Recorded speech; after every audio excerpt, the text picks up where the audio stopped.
pemberian obat-obat yang bentuknya cair yang kita rubah menjadi aerosol atau uap menggunakan alat yang kita sebut dengan alat nebulisasi. Ini alat ini macam-macam macam-macam bentuknya ya. Kita punya 3 itu macam-macam. Terus ada juga yang pakai tabung 2 yang besar ya. Kemudian obat yang diberikannya adalah biasanya adalah 1 untuk mengencerkan dahak, kedua untuk bronkodilator ya, melebarkan jalan nafas. Jadi obat-obatan itu tergantung dari kondisi anaknya atau bayi. Jadi kalau misalnya terus kalau jadi Bu, obatnya yang diberikan biasanya apa? Itu bukan biasanya apa, tapi tergantung dari kondisi dari pasien. Ya, jadi ada yang hanya untuk mengencerkan dahak aja, ada yang untuk bronkodilator. Obat-obatnya macam-macam, mereknya ada Combifen, Ventolin, isinya salbutamol. Untuk bronkodilator, untuk mengencerkan dahak kebanyakan pakainya hanya NaCl. Tapi NaCl yang digunakan oleh ibu baiknya yang 3%. Kalau nggak ada Bu, ya udah, kalau nggak ada pakai 0,9%. Ya. Alat yang dibutuhkannya ya pasti mesin nebu, obat, kemudian bengkok, masker ya, dan stetoskop. Stetoskop itu untuk ngecek kondisi dari dahak ada di mana, sekretnya, lokasinya.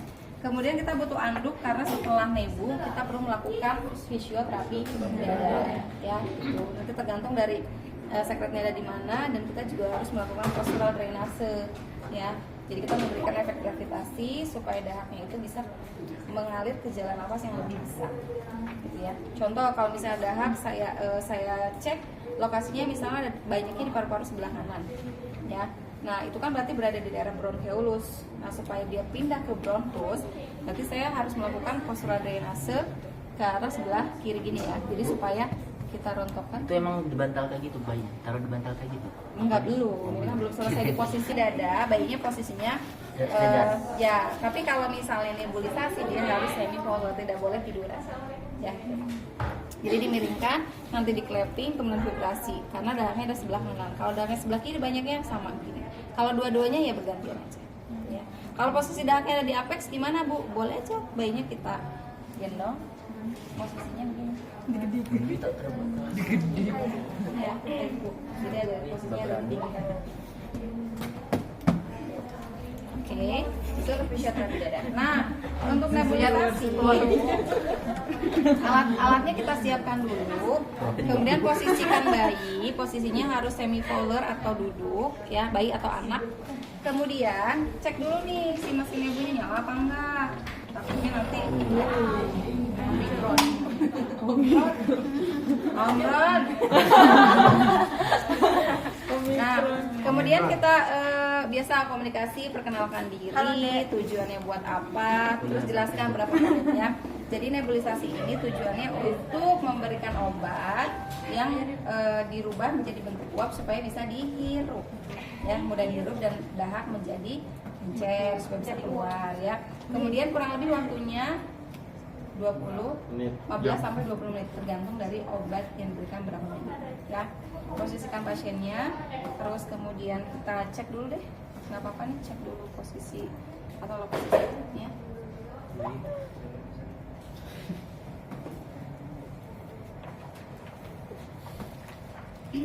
Cek ada di mana. Kalau kita sudah tahu posisinya di mana, siapkan obat-obatannya.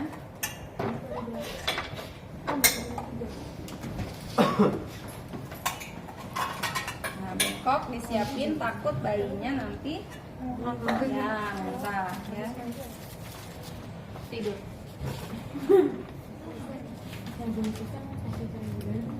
Sama, ini habis tinggal mandi. Ini tidak terpasang, jadi ini harus kita pasang sendiri ya. Kamu kenapa? Nih, bukan saya. Nah, ini obatnya dimasukkan ke sini ya, sesuai dengan dosis yang dibutuhkan. Baru ini kita pasang. Nah, maskernya ingat ya, maskernya harus sesuai dengan pasien. Ya, ini kegedean nggak? Iya. Semua. Cari maskernya khusus untuk anak atau bayi. Nah, ini ada 2 macam biasanya yang memang bentuknya masker. masker atau yang bentuknya dia dihisap gini ya. Jadi kayak sedotan gitu. Ini bentuknya letter L kecil. Nah, dimasukin jadi uapnya nanti keluar. Ya kayak inhaler asma ya. Nah, ini baru besar ya. Maaf ya Dek, karena nggak ada lagi nih masker.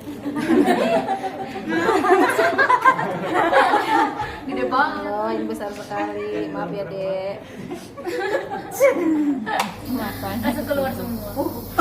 Itu mah uap. Ini sampai ke mata-mata ya. Uap muka itu. Ya, dia sampai habis. Kalau misalnya pada saat di nebu kemudian dia ingin batuk ya, kita matikan dulu ya. Matikan dulu, terus bantu dia untuk batuk. Kalau misalnya nggak keluar juga, lanjutkan lagi. Ya, sampai obatnya habis. Nah, berarti pakai gede ya. Di open. Nah, kalau sudah selesai, ya, kalau sudah selesai, ini dilap pakai tisu, ya, karena tidak ada tisu, dilap aja.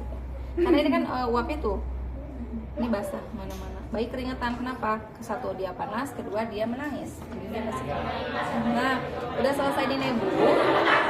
Saya mau cek dulu deh si sekretnya ada perubahan atau enggak ya, masih kental banget atau misalnya udah agak berkurang. Cek dulu.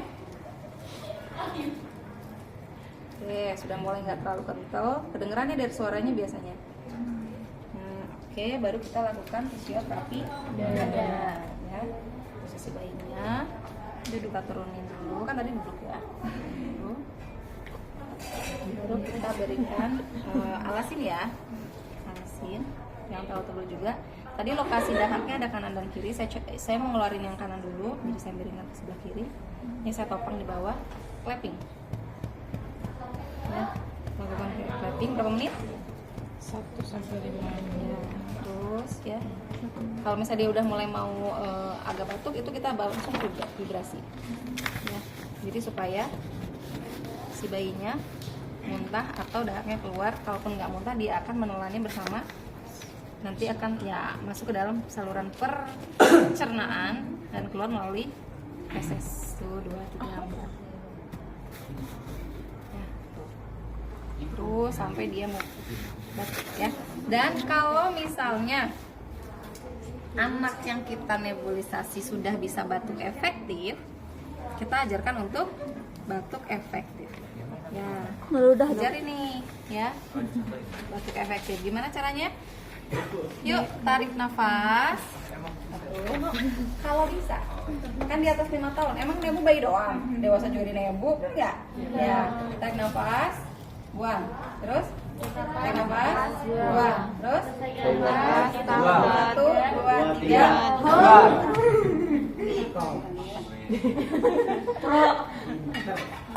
Ya, Bu, nebunya sudah selesai. Bayinya silakan kalau mau dikasih minum apa. Dan nanti kalau misal besok kita cek lagi sekretnya, kalau masih banyak dahaknya kita nebu lagi. Terus silakan boleh dikasih ASI, kasih air minum yang banyak. Kalau sudah tidak ada masalah, saya tinggal ya Bu. Oh iya, nebu itu jangan dilakukan setelah dia makan gitu. Jadi misalnya dia baru minum susu nih, baru beres langsung di nebu ya. Kenapa? Iya, nanti muntah. Kalau misalnya dahaknya keluar dia muntah. Jadi kalaupun habis minum, habis makan, jeda dulu deh ya. Jeda dulu 30 sampai 1 jam ya. Baru kita berikan nebulisasi. Kasihan nanti ya, udah makan baru masuk di nebu, nanti dia muntah, makin trauma ya. Sudah. Nah, sekarang kita ke WTS, water tepid sponge. WTS. Water Want to sell.